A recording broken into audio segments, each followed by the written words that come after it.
Hello, guys, and welcome to this edition of Woman to Woman. I am your host, Anntricia Bray Smith, your professional mentor and speaker. It is indeed a blessing to greet you here again today. As today we're talking about the signs of toxic relationships. Yeah, the signs of toxic relationships. And I know that we've heard about these signs before, some of us, but I want to focus on some of those signs that seems to go unnoticed. Those signs that are so uh, silent, so to speak, sometimes in our minds, that we normalize behaviors that we can sometimes allow these signs to slip by until we're so caught up in the relationships that sometimes we feel like we're in too deep and that we cannot get out. So I want to talk about these signs today. So I'm going to share with you 5 signs of toxic relationships. And so let's just get right to it. Number one, undesired communication. And what do I mean when I talk about the undesired communication? This is communication between two people or a group of people that makes you the target of ridicule, the target of maybe saying things that hit below the belt, or things that attack your character, or things that attack um, your psyche, so to speak. Saying things like you're not good enough, or giving you a compliment followed by a something that's condescending, something that brings you up one minute and knocks you down the next. Maybe you cooked the food, but you could have done it better. Maybe you are cute in the face, but then say something about your weight, or something like that on the backside.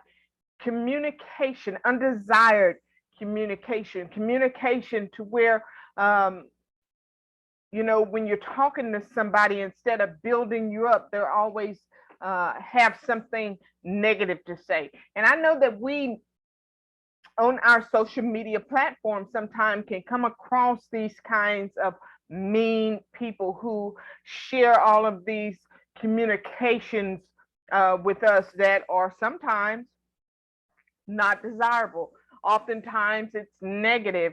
Oftentimes it's demeaning. Oftentimes it attacks our character. And so this is a sign that that is a toxic environment. There's communications going around that are not healthy. And many of us in relationships, the relationship starts out good, and we're good to one another, and we're speaking these good things to one another. And then as time goes on, we see that the communication begins to get damaging and toxic and harsh. And instead of saying good things to one another, we're tearing each other down, and it begins to get real hazardous, so to speak, not only to us emotionally, but it begins to take on a physical drain as well. So, number one, undesired communication. So, anytime you're in a situation with somebody and there's communication going on and it's not desirable, it's not building you up, it's not positive, it's not helping you in any way, it's not adding value to you in any way, that communication is toxic. That relationship is toxic. And that's something that many of us, because we're so preconditioned in our environments to negativity, we miss this. And remember, when I'm talking about being toxic, I shared with you before on this platform that I was usually the toxic one. It wasn't about somebody else being toxic to me, or someone else in the relationship being toxic. I was usually the one bringing all the toxicity into the relationships because of how I felt and because of the brokenness and stuff that was in me.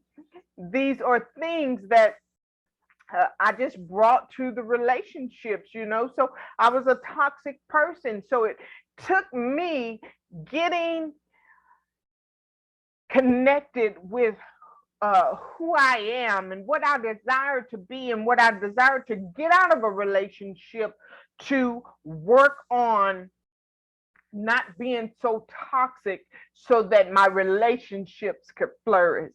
So think about that, because it's easy when we sit here and we talk about being toxic and how those undesirable communications, remember, communication goes two ways. You have a giver, you have a receiver, and then that receiver gives back.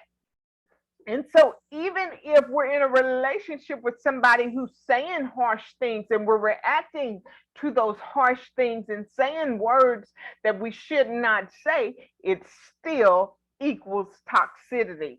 So, number one, undesired communication. Number two, resentful. Have you ever seen a person who was so resentful about everything? People who will not allow you an opportunity to uh, overcome a situation or a moment.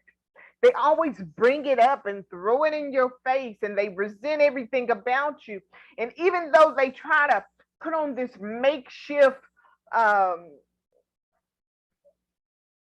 persona sometimes, so to speak, you can still see the little evil stuff, the little petty stuff, the little kitty stuff that they do that shows that they really resent you for whether you're a woman. Some people just resent you for being a woman. Some people just resent you because you remind them of somebody else. Some people resent you for any number of reasons, for their past experiences that you had not anything to do with. People are so resentful. And so, with that being said, it seems like the little things they do, yeah, it nags at you, but then you think it's not enough to address it in the relationship, so to speak. So, resentfulness is real. We see a lot of people who are resentful. They're resentful about past relationships, and they can't move on with new relationships without trying to make this one pay for what that one did. So resentfulness, it is toxic. And so you can't continue to allow people to hold you accountable for something you did in a moment, or something that someone else did that they want to hold you accountable for, or that they resent you for, or that the resentment that they have for someone else they can't move past, and it's impacting your current status and relationships. So resentfulness, those kind of people are toxic, and eventually, if you continue to allow that to impose upon your relationship, it's going to cause a breakdown. It's going to root up bitterness. It's going to root up jealousy. It's going to root up abuse and control and some other things that are more noticeable, so to speak. So you want to make sure that when you see these things, that you address it, and you address it in a way that is respectful on both sides. You're open, and that you're speaking your needs, which brings me back to, I have created a digital product of 7 things that you can do to improve your relationships. Go to my link tree and grab that right now. Go and grab that. And that would help guide you on ways that, if you see and you notice and your relationship is impacted by toxicity, you can begin to learn the tools and the resources that it takes to improve these areas in your life. And so areas in your relationship. So go to my link tree. That's linktree/Anntricia Bray Smith, and get that resource now. That's seven steps that you can take to improve your relationships.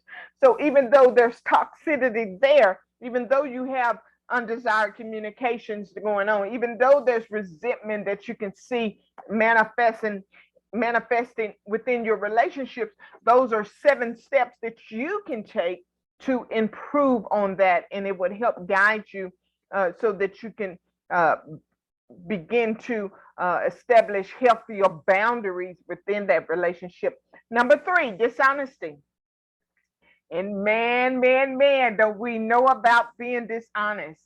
We do things, we've done things, we've thought about doing things, and we're dishonest, not only with ourselves, but with our partners, not only with our partners, but with our friends, not only with our friends, but within our community. You know, we're dishonest. We won't own up to some of the things that we do, some of the things that we're thinking, some of the things that we've done. So dishonesty, and many people say, well, I lied to protect you. I know we heard that. I lied because, no, dishonesty breaks down our ability to trust one another. So how about we just practice being honest? And if we cannot be honest with one another about what it is that we do, or what it is that we're thinking, or what it is that we have going on or have done, how about we just not do that again at all? You know, we can't establish a healthy relationship with the foundation of being dishonest. We need to trust one another. We need to know that our word is our bond, so to speak. And if we cannot stand on our word, what else do we have to stand on? And so dishonesty, you know, it's toxic. You have people in relationships who can never get the truth, and they know they can't get the truth. And in return, they begin to feel insecure. Their self-esteem begins to diminish.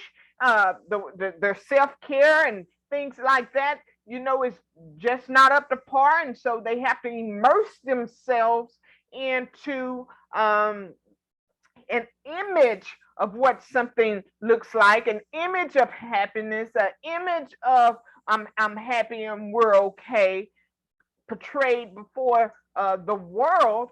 But yet all that dishonesty has really impacted your ability to flourish as an individual. And that's because that environment, that relationship that you're engaged in is toxic, and it's creating all these emotional roller coasters so that you cannot really experience the authenticness of the genuine happiness, the genuine fulfillment, the security.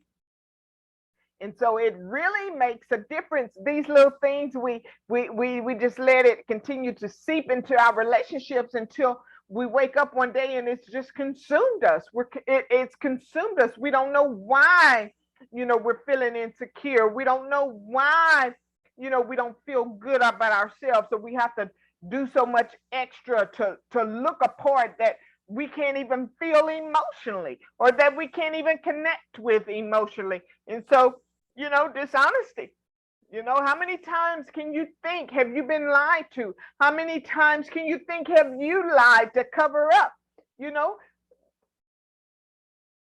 things that are covered up cannot be healed. We lie. A truth is not overcome until it's exposed. So, you know, that dishonesty, which brings me to number 4 of pattern behaviors. That dishonesty leads to a pattern of behaviors of disrespect, behaviors of belittling, behaviors of cheating, behaviors of abuse, behaviors of sexual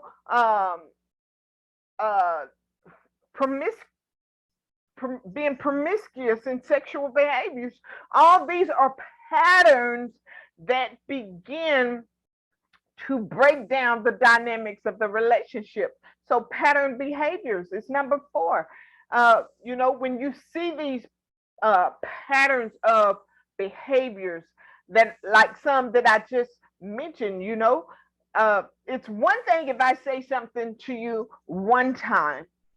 It's one thing if I do something to you one time. It's another thing if I resent you for that moment and then I apologize and then things are back on track.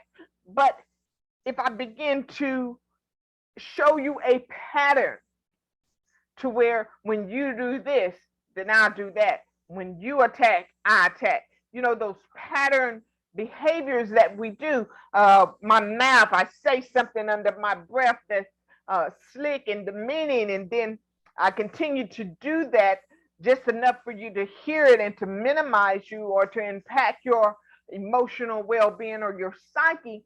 Then those pattern behaviors are toxic.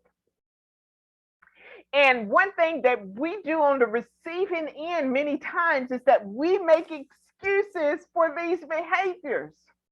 We make excuses for why she said what she said. We make excuses for why he done what he did. We make excuses for why we think the way we think. And we know that that's just not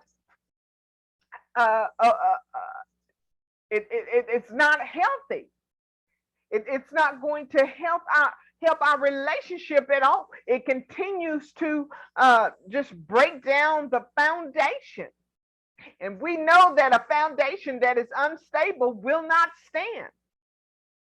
We're going to find ourselves in situations to where we're unhappy. We're going to find ourselves in situations where we go from one situation to another situation expecting different outcomes because we're the one that's toxic. We're bringing all this toxic stuff. We're bringing all these behaviors. Well, just accept me who I am. Yeah, it's one thing for people to accept you for who you are, but it's another thing if you're not trying to do anything to improve why you are and the things that you do. So these pattern behaviors, someone always sleeping around, someone always cheating, someone always minimizing you, someone always cutting and hitting below the belt, someone who is always, and we say that's just who they are, or we take the blame. Well, it was my fault. No, it's a toxic situation. We're engaged and we're connected to toxic people. And so we miss it. We miss it because we want to be loved and we want to be accepted. We miss doing the work. We miss because we're making excuses. Well, he's just like that. I just accept him.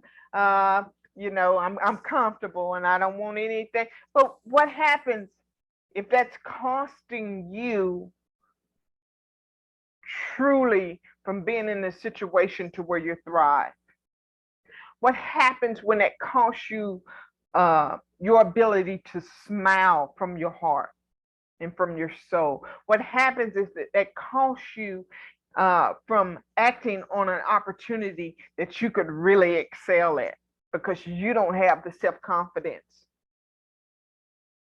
to do and to thrive because of these behaviors. You're shame and you hide behind that and you say that it's okay. And so, which brings me to our last sign that I want to bring to you today is number 5, enhanced stress. And we know that stress will kill you. Stress will kill you. Many of us think about it. Think about the people in your family, the people in your environment, in your community that's around you. How many have high blood pressure? How many of them have heart disease and kidney disease and they go to the doctor and this is wrong and they get a medication for that and something else is? You ever realize that many of these people who are on these medications have an enhanced stress level? Much of that stress level is brought on because of some of these behaviors that I've talked about here today. So enhanced stress levels is toxic. You find yourself in a situation where you don't know what to say, when to say, how to say it, because it's probably going to bring on a fight. It's probably going to start a fight. You don't go, you don't do, you won't get involved because of the other person may exhibit some of these signs. Controlling everything you do, controlling what you say, who you interact with. And it enhances your stress level. And you can't even think straight. Being in a relationship with people that causes you a unusual amount of stress, that's toxic. And stress kills you. So ignoring the situations, ignoring these 5 signs that I just talked about, is it worth your life? Is it worth your happiness? Is it worth you not living and fulfilling your best life? Just to say you're in a relationship or that you have a relationship? Is it worth you not being the best person that you can be just because that's the way you've always been? It wasn't good enough for me. I had to change. I had to do something. If I am the factor in each of my relationships, and each of my relationships show signs of toxicity, then it's not them, it's me. I have to go to work on me. I can't change them. So I have to go on. I am the unique factor. And so let me just go and recap the 5 signs of toxicity. And number 1, undesired communication. We know what that looks like. Number 2, resentfulness. Number 3, dishonest. Being dishonest, dishonesty. Number 4, pattern behaviors. And number 5, enhanced stress. Rewind this. Download it. Go back and listen again. See yourself in the signs that I've just talked about. Download, go to my link tree at linktree/Anntricia Bray Smith. Download that 7 steps you can take to improve your relationships. Go to work and try to improve so that we have healthy relationships, not only with one another, but healthy relationships within our business and our communities, even with our children. Begin to teach these tools and resources to our children so that they're going out and establishing relationships. They can better connect and establish healthier boundaries in their own relationships. So share it with someone you love, share it with a friend. And until next time, you're on the set. I am your host, Anntricia Bray Smith, your professional mentor and speaker.